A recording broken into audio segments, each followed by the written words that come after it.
My first Periscope in almost 2 weeks. Thanks for sticking along with me. It has been a fair amount of time since I've been on here, but I'm glad you guys are joining me. Just thought I'd have a little quick chit chat. I got back from traveling today for 8 or 9 days. I've been on the road doing events, went down to Utah. And hey there, Chelsea. Thanks for the potato share. And anyway, I'm back on the road, back home for 3 days before I hit back on the road again out to Montreal. And I just thought I'd just chat because I haven't been on Periscope in like 2 weeks. So I called this Monday Motivation because it seemed like a good idea. And I got 2 or 3 things I was going to chat about, and then I'll let you guys carry on with your evening. But as far as motivating people ask all the time, hey Dempsey's, they ask, how do I get my people motivated? How do I get people to build their business? How do I get people to do meetings or whatnot? When somebody is motivated, they don't need coaxing. They don't need certain things. I don't need somebody to put a carrot necessarily in front of me. Actually, I do. I'll elaborate on that. But everyone has some sort of reason why they need to do something. And if you can connect the action of building a business and sharing a product with somebody, essential oils maybe, if you can connect that to their why or their reason, then they are going to likely be more successful. So there's different personality types or colors. You may have heard of this. There's many different systems for telling what people are. I'm familiar mostly with a color system, which would be red, green, blue, and yellow. And these are different personality types. And if you know what type of personality somebody is, then you can motivate them a little easier, because what motivates you might not be what motivates me.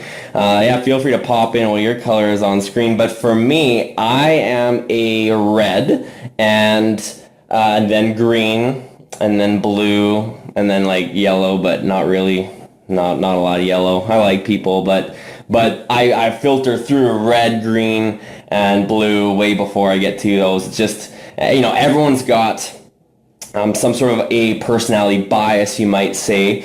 And so once you know this, you can use that to your advantage and their advantage by understanding how to potentially motivate them. So a funny example that's not related to necessarily business, I travel a lot, and I choose to travel on Star Alliance Airlines, which is Air Canada, United, because when you travel a lot with a certain airline, they have different ranks that you can earn by traveling certain miles. And, there's a 25K, a 35K, a 50K, a 75K, and a 100K. And they give you different perks, different recognition, because they understand the importance of recognizing rank advancements and achievements.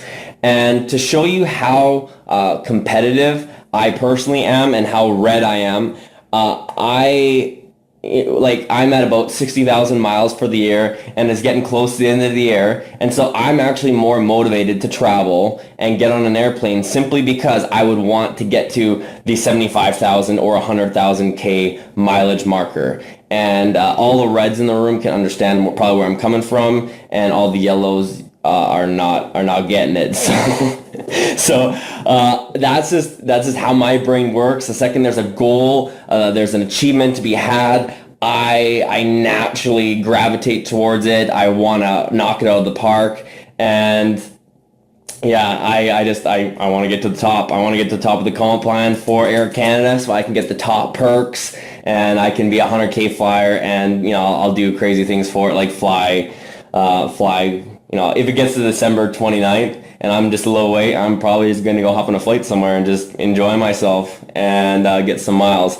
But to bring that back to our business, we can incentivize and work with people on a way that connects with them more so. So if we're trying to get somebody to see the value in sharing Young Living, and they are red, then the drive to win incentive, some sort of competition, things like that will really get them excited and going. And if they're maybe yellow, they're maybe not more, they're not as interested in that, and they might be just generally more excited to help people and to be of service to them, and to just to support people in whatever way, shape or form they can. Blues are just going to do it to have a good time, and that's where, again, some of these things overlap, because a contest like Hawaii, the Hawaii trip for Young Living right now, it's a trip to Hawaii. So somebody of a blue sort might really enjoy going on that trip. They might like traveling. That might be the real core reason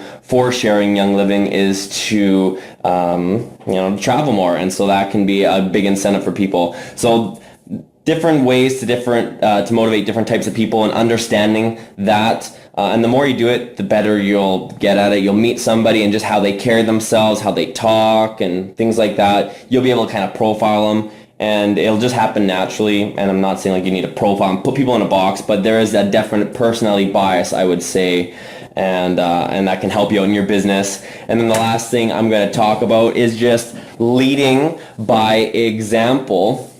One thing that I've heard in this business is, because it's a team business, it's about what we can help other people do, is think about, we're at the end of the evening tonight, look at yourself in the mirror right before you go to bed, and just think, if everybody in my organization did what I did today, what would my business look like? Would it be a positive, would it be a good thing, or would it be a bad thing? And if we have this type of self-analysis every evening, then I think that'll keep us more on track and more motivated, and make us more goal and results oriented. And so what I like to do is, I like to think, if everyone did what I did today or this week or whatnot, if everyone did that, what would my business look like? And if it's a good answer, then great, I'll probably sleep good. And if I didn't do as much today, or I didn't operate in as good of a manner, maybe I let my day run me, I spent too much time on social media, whatever that looks like, my next step is I like to create a list of 3 to 5 things on a separate piece of paper that I can put in my pocket, 3 to 5 things that, if that's all I got accomplished the next day, tomorrow, if that's what I got accomplished, I would feel good about my business, my time. And again, thinking, if everybody operated tomorrow like the way I'm going to plan to operate tomorrow, what would my business look like? So I always strive to lead by example.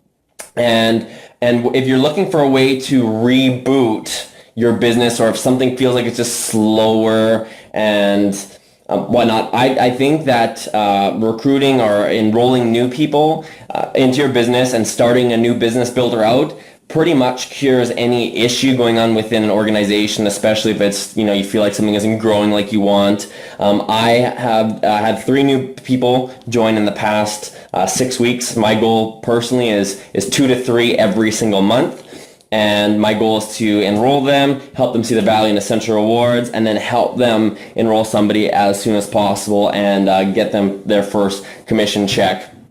So I enrolled 3 people in the past 6 weeks, and these actually have turned out to be quite good 3 enrollments. They've been, their warm market's fairly untapped. They have never really been exposed into the products, and I'm just trying to block that guy.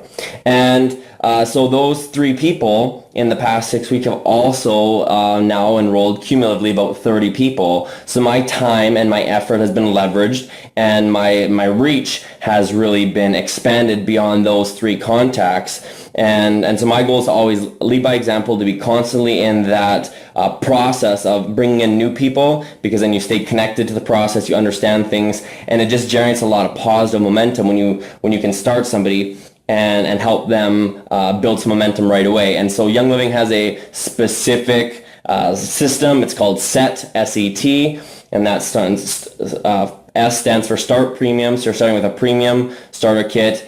E stands for Essential Rewards, helping them, that new person you've just started premium, you're helping them see the value in Essential Rewards and transfer buying some of their products over, and seeing the value in that program. And then the T stands for 3 for free. So 3 for free is essentially, if you enroll 3 people with a premium starter kit, then that essentially compensates you for about what your initial starter kit would cost. If you're in Canada, it might be like 3.5 for free, but it doesn't have the ring to it. So if you follow those simple 3 steps, start premium, Essential Rewards, and then help them get 3 for free, then that will generate positive momentum forward in your business. So if you follow those set principles and you consistently do that, then you will, I think you generate positive momentum forwards. It's great for, again, building your team in a simple process. And there's other three. T stands for 3 for free, enrolling 3 people in the premium starter kit, and it covers approximately the cost of your enrollment kit, depending on what you started with.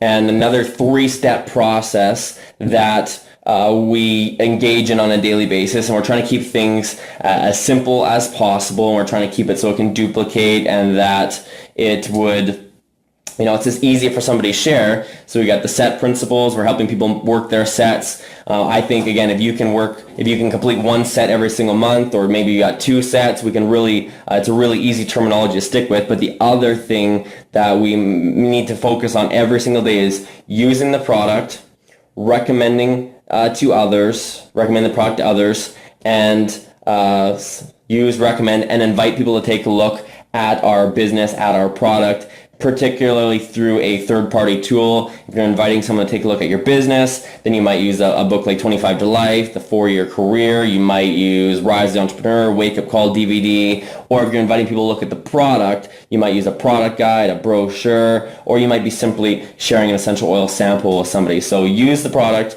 recommend to others, and invite people to take a look, and then help those people that you are then starting out. You are helping them get set. So you're helping them start premium, you're helping them see the value in Essential Rewards, and then you're helping them get their first 3 people. And if we just plug through that on a consistent basis, boom, like you will see results. It's simple, it's step by step. It's just a couple 3-step processes.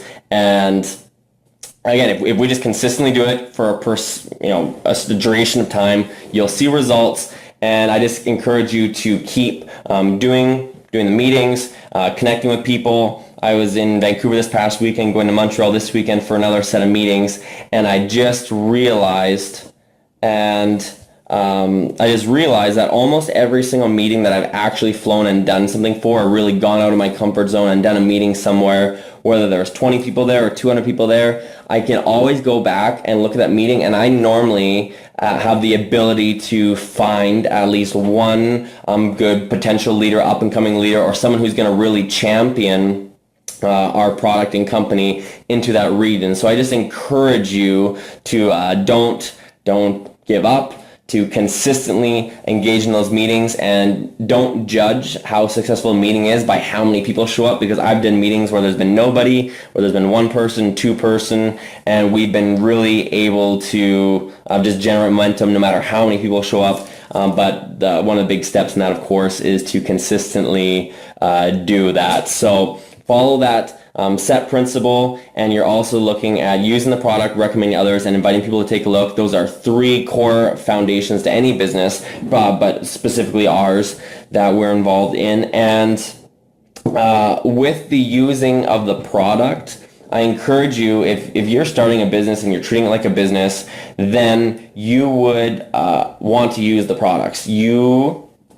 If Young Living makes the product, you should be using it.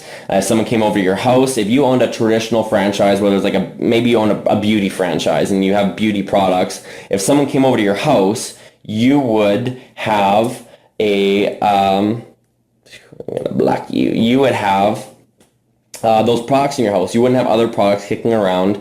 And so I encourage you, if Young Living has a product, become a great customer of it, use the products, experience the value, generate your own testimonials, and then it's just a no-brainer. You shouldn't be engaging or using in other products. It just doesn't make sense. And I would just encourage you to be the core product user in your business. We love customers. Customers are a great part of our business. So use, recommend, invite, set, and you'll be good to go. So that, and lead by example. No matter what point in your business, I think we should always be engaging this. In fact, I think it's really fun to do it. Now, even at 5 Point Royal Crown Diamond, I had 3 really good enrollments. I helped them all get set. We're working on multiple sets now, and it's fun. It's great to be a part of a company where we're helping people experience wellness, purpose, and abundance, and I'm just glad to be here with you guys. So that's throw my evening for you. I just didn't want to take too long, and I feel like I've really covered it. So we'll chat with you guys later. Thanks for joining me on my first Periscope in almost 2 weeks, and I'll be back for more later. Maybe I'll scope from Montreal, and I got a new phone so you can hear me now. So anybody who's been following me for a while know that my phone crapped out for a while. But thanks for joining me. Hey, Dempsey's still stuck on. Boom. Bye for now, guys. See you later. Appreciate you.